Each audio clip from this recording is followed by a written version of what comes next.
So masabtan na to kung nag-charging siya. Nag-charging siya guys. So it means effective ang atong gihimong pag repair sa battery.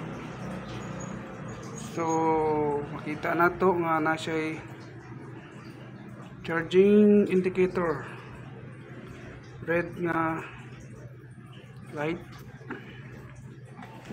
So atong i-try ni siya og open ang siya charging indicator, no, nag-charge siya.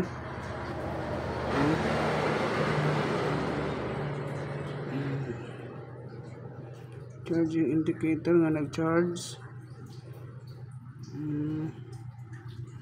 So testing na to guys,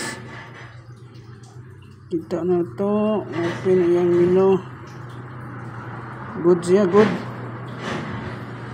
Okay, so okay siya guys, ibalik na siya sa normal.